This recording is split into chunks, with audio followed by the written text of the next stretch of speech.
இருந்து கேஸ சிபிஐக்கு மாத்திரனையும் ரொம்ப சந்தோஷப்பட்டாங்க தாவேகா தரப்பினர். ஸ்வீட் எல்லாம் கொடுத்து கொண்டாடினாங்க தாவேகா வழக்கறிஞர்கள். ஆதவர்ஜுன் கூட கரூர் சுத்தம் பண்ணப்படும், பின்னாடி இருக்கிற சதி எல்லாம் என்னன்னு கண்டுபிடிக்கப்படும், கையில இருக்கிற ஆதாரங்கள்லாம் சிபிஐல வழங்கப்படும் அப்படின்னு ஏதேதோ பஞ்சரை இலக்கெல்லாம் விட்டாரு. பட் இப்ப என்ன நடந்திருக்கு அப்படின்னா அக்யூஸ் நம்பர் 1, நம்பர் 2, நம்பர் 3 அப்படின்னு சொல்லிட்டு 3 பேருக்கு மேல எஃப்ஐஆர் போட்டிருக்காங்க. இந்த எஃப்ஐஆரோட இது முதல் கட்ட நடவடிக்கை தான். பட் இது என்ன சொல்லுது நம்மளுக்கு அப்படின்னா கரூர் துயர சம்பவத்துக்கு முழுக்க முழுக்க காரணம் தாவேகா அமைப்பு மட்டும்தான் இதுக்கு காரணம் அப்படின்றத நம்மளுக்கு தெல்ல தெளிவா புரிய வைக்குது. அதனாலதான் அக்யூஸ்ட கண்டுபிடிச்சு போட்டிருக்காங்க. பட் இருந்தாலும் இது வெறும் அம்புகள் மட்டும்தான். அம்பு எய்தவன் கண்டிப்பாக வெளியில் ஐடென்டிஃபை ஆகப்படுவான். துக்கம் நடந்த வீட்டுக்கு நாம தானங்க போய் அந்த துக்கத்தை ஷேர் பண்ணிட்டு வருவாங்க. இதுதாங்க நாட்டு நடப்பு, உலக வழக்கம் இதுதாங்க. இதனாங்க புதுசா இருக்கு.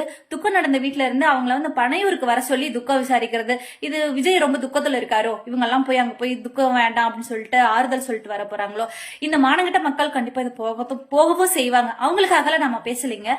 இது போன்ற நிகழ்வுகள் சமுதாயத்துல மீண்டும் வேற எங்கும் நிகழக்கூடாதுன்றக்காக தான் நம்மளுடைய முழு முயற்சியை போட்டுட்டு இருக்கோம்.